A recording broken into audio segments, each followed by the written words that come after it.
Hello, my friends, and welcome back to another match of Beyond All Reason. Today, taking a look at Bismuth Valley. Spawning on the eastern side and representing our blue team, it's going to be Scuffed. Wonder if this is Scuffed Zen with a slight name change here. Certainly seems like it, right around the appropriate experience level. Thought Scuffed Zen was a little higher on the true skill. Maybe been grinding out the ladder there, huh? Either way here, Scuffed going to be our blue team leader here, representing the western side on the northern part of Bismuth Valley. All the way across the map, almost the same position, but slightly off, a little bit more southernly. It's going to be our red team leader, Yurga. Yurga coming in at a solid and sturdy 41 true skill to boot.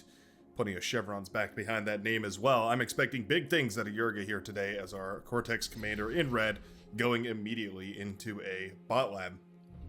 Bot lab actually a little bit unconventional here.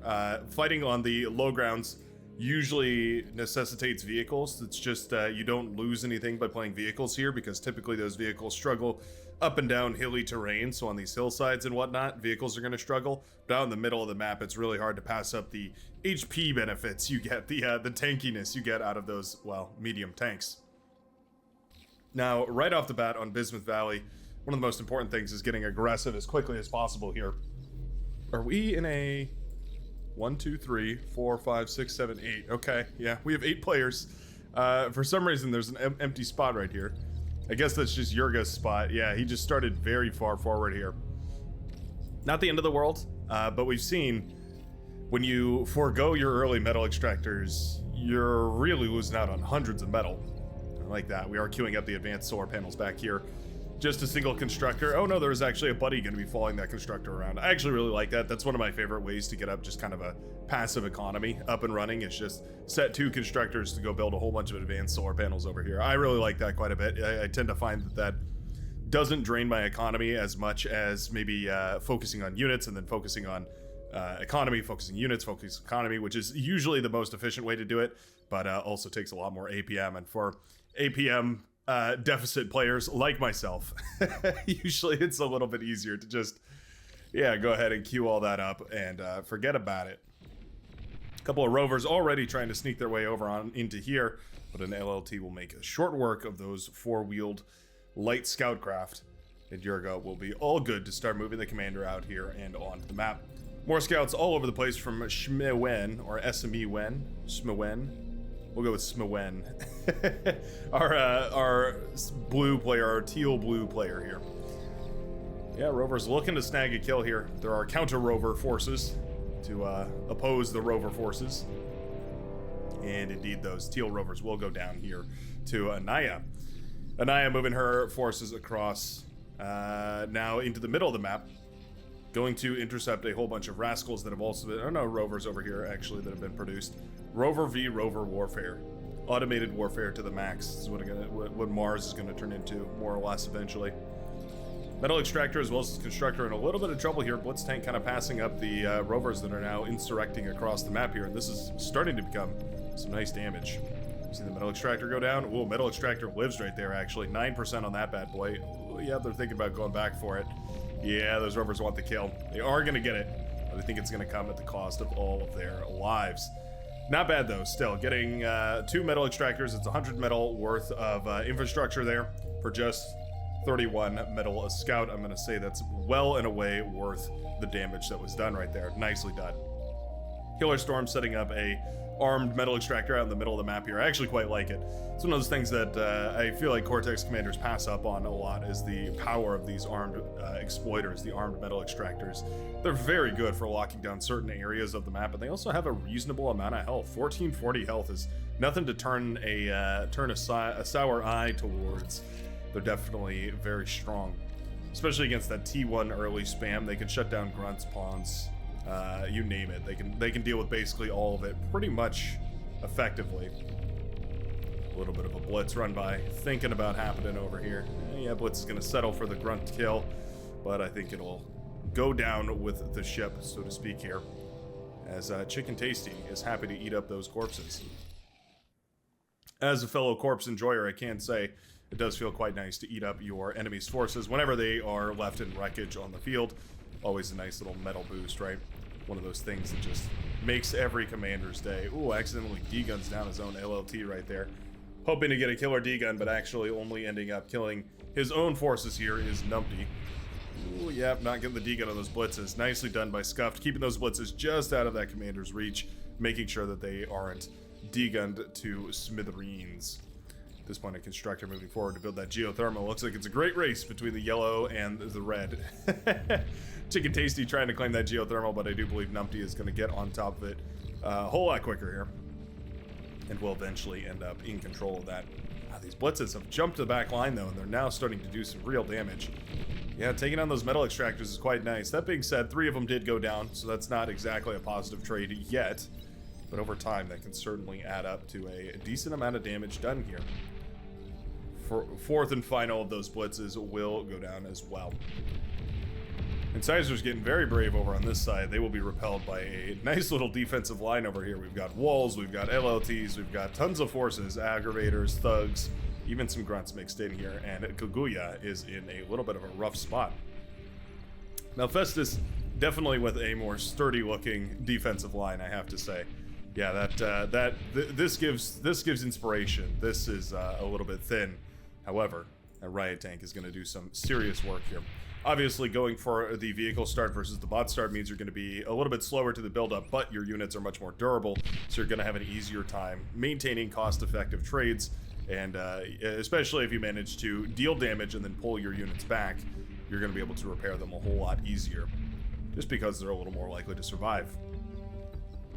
Big plans over here. There's an LOT that's been planned. Looks like Notorious Nubs is going to move that constructor onto the high ground, try and build one of those heavy laser turrets. The Warden. Yeah, the Warden.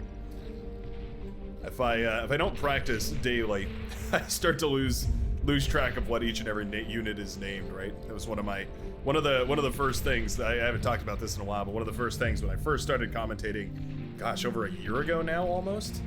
It's been a while, huh? I sat down and I memorized all the different units for like, I don't know, a couple of days. I was just combing through the wiki page, or not the wiki page, the website, and watching games, and I would just practice, right? I would just practice.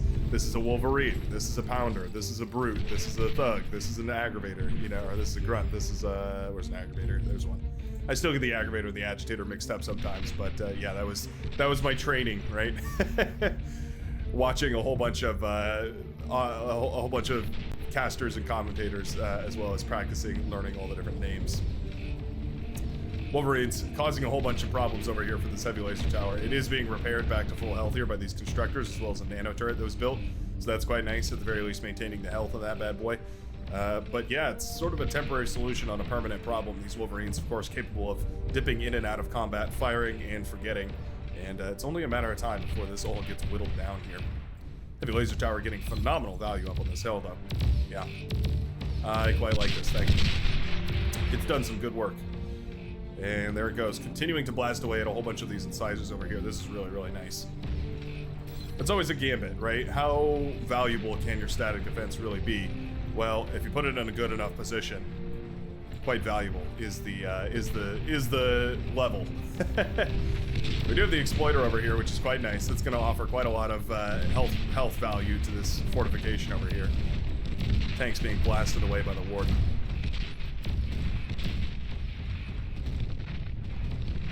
A couple of tanks have run through, and that Warden does eventually go down. Relying a little too heavily on static defense here, I do believe, was Natrolis. And indeed, that orange commander is now going to suffer the devastating consequences of not having enough units out on the front line. At the very least, there's a constructor here to eat up some of that metal, but it's it's kind of a silver lining on a pretty bad situation. Already, these medium tanks have ravaged the front line. It will be only with the support of the hot pink player Kaguya that the orange player prevails here. Notorious Snubs retreating off the line. Probably a wise decision. Not worth sacrificing the commander quite yet.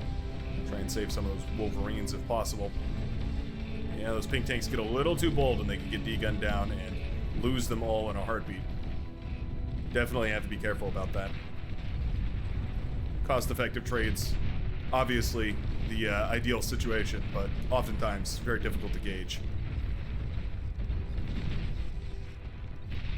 Northern side of the map has become a 2 versus 2. This is always a interesting point on this map. Usually, we either see a 2v2 down in the southern section over here, or we see a 2v2 up in the northern section here. And it really just depends on who feels like playing what. It looks like in the bottom section, it's going to be Scuffed versus Numpty here. And those beamer turrets putting in a whole lot of work, whittling down all of those thugs to sheer debris. Nicely done. Beamer turrets significantly better than the LLTs. Significantly better. Fruxis with a killer D-gun right there takes out a whole bunch of those tanks, evening up this fight a little bit. Gotta be careful with that commander, though. As soon as that commander starts to get low, yeah, these tanks are gonna think about jumping on top of it here. Whoa, and with that much tank fire, there's not really very much you can do other than sacrifice your commander and hope you take out a significant enough portion of their army. And I think in this case, yeah, I think definitely that was a good enough trade here. Commander going down does wipe out the majority of the forces here for Chicken Tasty as well as Erikim, and that's going to be a whole lot of their armies, well, now laying in ruin here as his commander's wreckage. Who's going to be able to claim it? Well, if you lose all your forces to a couple of D-guns, it's certainly not going to be you.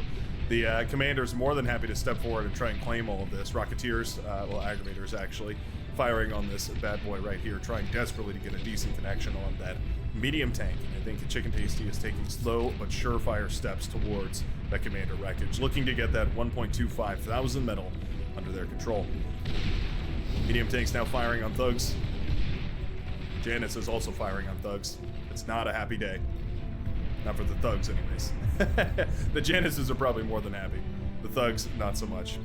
Scuff taking a little bit of a beating on the commander, and these units are pretty closely grouped together here. There they go, splitting up eventually. The Whistlers are incredible in this composition. They allow those Januses to fire at a much larger range. It's easy to understate the value that the missile trucks lend to this composition. But there you go. The entire front line of Numpty now reduced to cinders. This is a serious run by over here. Beamer turrets whittling this apart, though, I gotta say. Yeah, a lot of those grunts went down to the beamer turrets over there. Nicely done. Man, the beamer turret's just so powerful. Janus fires. He's had a couple of those grunts. Yeah, not bad. Okay, yeah. Good crisis management over here. Grunts are mopped up over here. Smiwen's army dealing with the run-by over here means that they were pulled off the front lines. So the red player, Jurga, with a little bit of a lead right now. T2 is well up and underway here for Notorious Nubs, using the advantage of winning this front line. Not much of a positional win, but definitely a effective trade over here. As you can see, the army for the orange team, or the orange player rather, has been completely wiped out, as well actually as the green army, worth stating. Both of which have been reduced to splinters. However, the reclamation is coming in much, much faster here for the green player. Heavy laser turrets trying their very best to whittle down this constructor.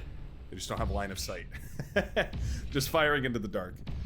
Not exactly a, I mean, yeah, there they go. I was gonna say, not a very efficient use of energy, but I suppose it doesn't really cost all too much. Here come the medium tanks, though. There are a bunch of flamethrower turrets. There's also some twin guard up here. All said and done, that's a pretty compelling defense, actually. Those heavy laser towers, man, do they hurt. Stinging down those brutes before they get a chance to run by here. There's now T2 Tiger tanks, and they put out a whopping amount of firepower. Very, very powerful. Especially going into that T2 era, right in the cusp when you're starting to get T2 out and you're haven't quite gotten rid of all the T1 in your army. Yeah, those Tiger tanks can definitely put the hurt on. Now there's tons of wreckage up north, or well, up on the northern hill right here, up in the southern section, but on the northern latitudes, northern altitudes. There we go. Hounds are well underway as well in the middle lowlands for our blue player here. Lord Lollipop going to be controlling all of those hounds. I'd love to see these split up a little bit better. Drag them into a line just to make sure that they're firing from an effective arc. Unfortunate if a artillery shell were to rain down upon them for it to get too much AoE effectiveness here. That being said, these hounds have been firing for some time, and every shot they take is just more and more paint peeled off of each and every one of these tanks. Huge run by of forces over on the northern section right now. The blue player has found an opening and is expressing it deeply. Looking to find some sort of a way to close out this match right now. Trying to find the opening that will ensure the team's victory here. Fiends are now being pumped out of a T2 lab in mass. They're going to do decently against these medium tanks. Fiends are not the pinnacle of anti-tank defense, but they are pretty good. They trade efficiently, which is reasonably all you can hope for. We need to shut these Januses down. Janus is one of the few things that can contest, well, basically any of the T2. They just have a whopping damage output, so you really need to shut them down as quickly as possible. You can see that one had so much experience, too, that it was just firing like a madman. Recharging its multiple missile launchers very quickly. There we go. Fiend's eventually going to jump on top of all this, and I do believe the blue forces will be routed. And that being said, I mean, was enough damage done here? We didn't kill the T2 lab.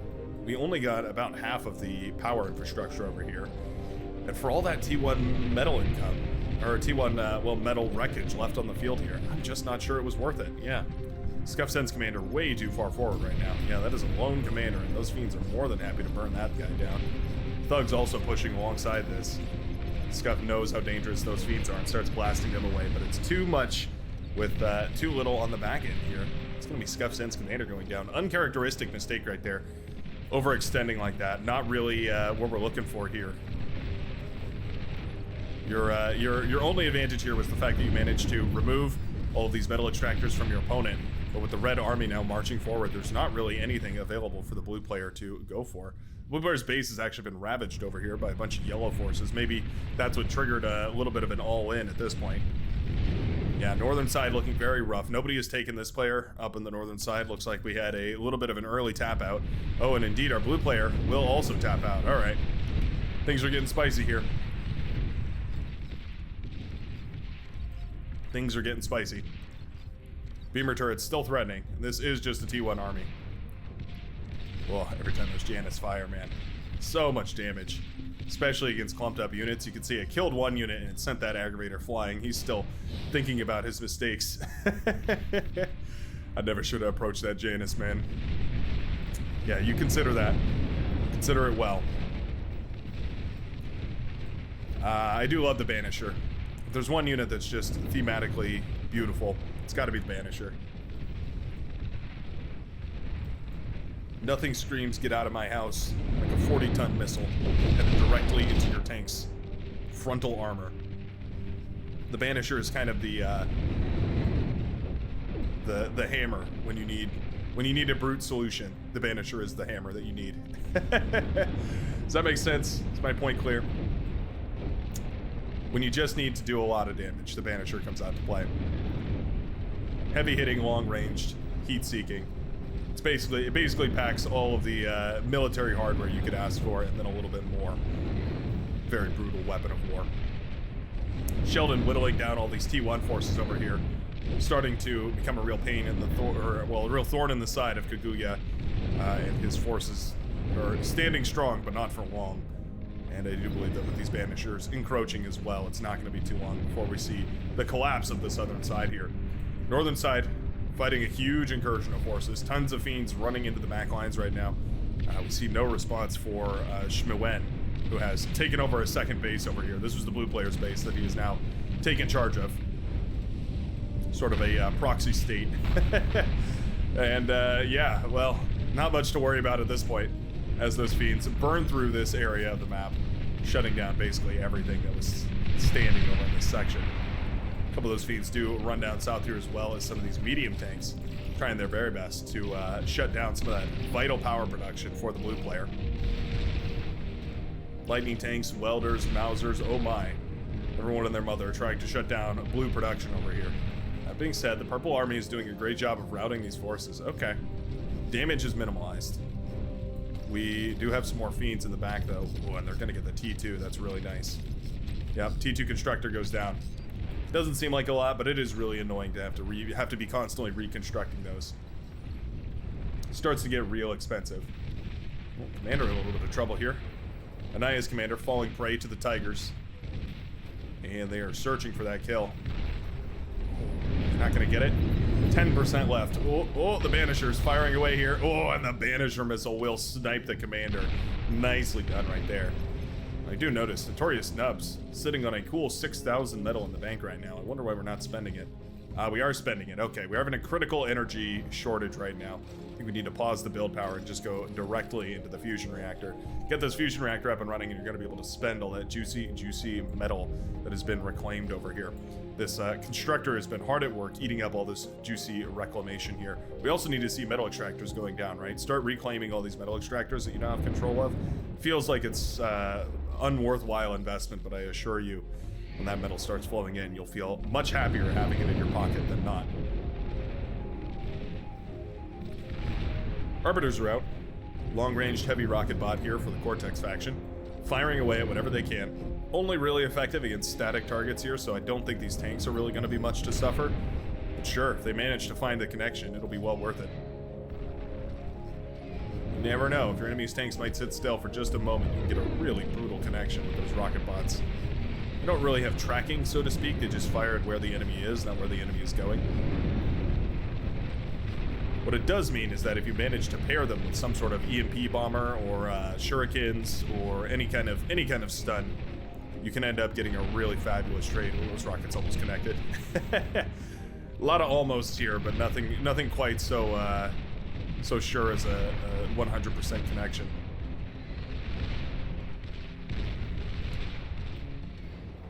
The Sheldon firing away. Talk about a perfectly named unit, huh? The Sheldon. Shelling away. I feel like that was, you know, I feel like somebody got together in a boardroom with a whole bunch of clever folks and they just realized, yeah, this is pretty much the perfect name for this unit. We'll just call it as it is. Kudos to Schmewen for taking over all these bases here. Wouldn't mind seeing this all handed over to the purple player. I feel like just allocating this base to the purple Aroxis might not be the worst idea here, just making sure that you're not overtaxing your own APM by, yeah, taking over too many bases here. Schmewen now largely responsible for the entire middle section of the map here. Nuclear missile was launched. Will connect in a big way over on the other side of the map, wiping out Numpty's base here. Down goes the Maroon player's main production center here. That is just brutal. Numpty now forced to get back into this game using only the metal extractors he's got and constructors that are left over across the field here. Definitely think we need to see these constructors working on some build power. Going to be the #1 priority now. Also need to get those metal extractors up and running here. Not the end of the world for Numpty, but certainly a stinger. That hurts pretty bad. Newt came out of this nuclear launcher over here, by the way. Built by Lord Lollipop, if you wondered what he was been up to all this time. Thinking of going into an advanced fusion reactor here. Doesn't nearly have the metal for it. It's also going to drain your energy pretty badly here, too. You know what? Still producing a fair amount of metal, though. And I guess if you eat up the T2 lab, you're going to come pretty close. Put you within a couple thousand metal of the advanced fusion reactor, so maybe not the end of the world here. Tiger tanks running on by. And well, we're going to lose the wind turbines here at the very least. Those are clumped up way too close together. Big old chain reaction on all of those does mean that no more wind power coming in for the orange player here, who's effectively reduced to 1 T1 lab, and even that is being shot down here. Yeah, wind turbines all going to chain react with each other. What a beautiful sight to see. So soothing. Drinking my morning coffee and watching wind turbines chain react. Couldn't think of a more peaceful way to spend my morning. Big old Tiger tank battle. Pretty much an even trade as far as they're concerned. Yeah, going after the economy here, definitely the right decision.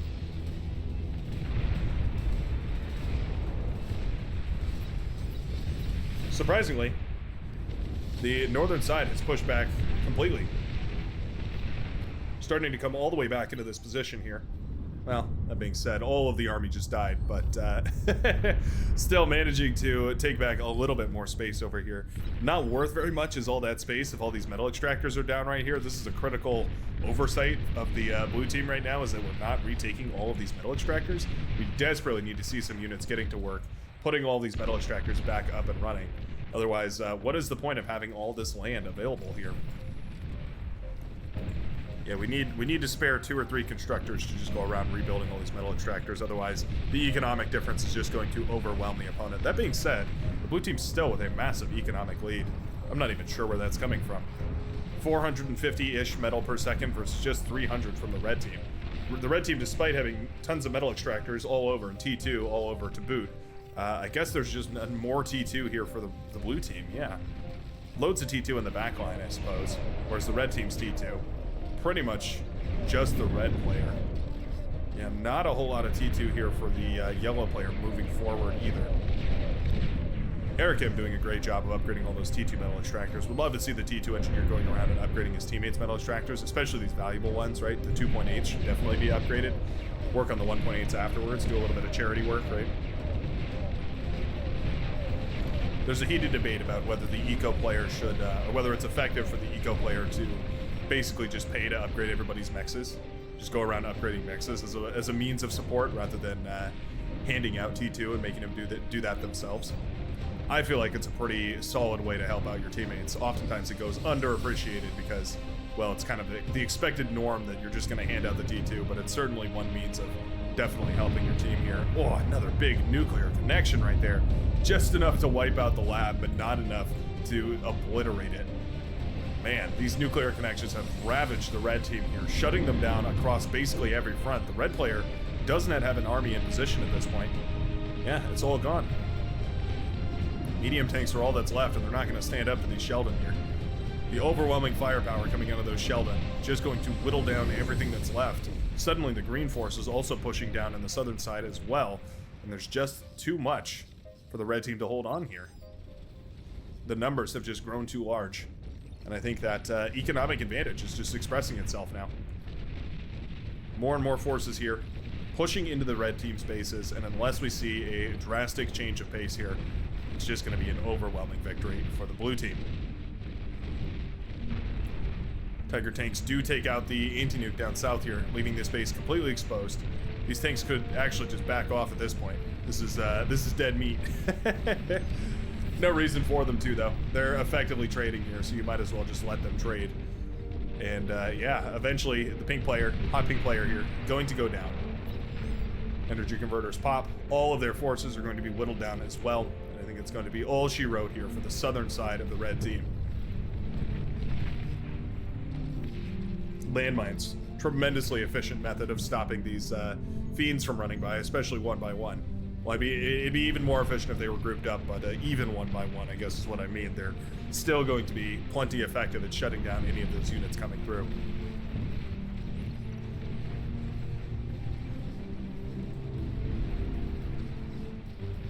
Fiends now sweeping down south here, trying to find whatever they can.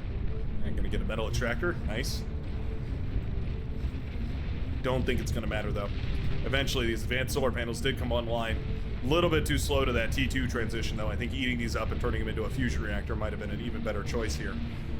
As happy as I am to see the advanced solar panels, I still would definitely prefer fusion reactors or advanced fusion reactors. It's also tricky to micro, so it's understandable. Down goes the energy economy for the red team.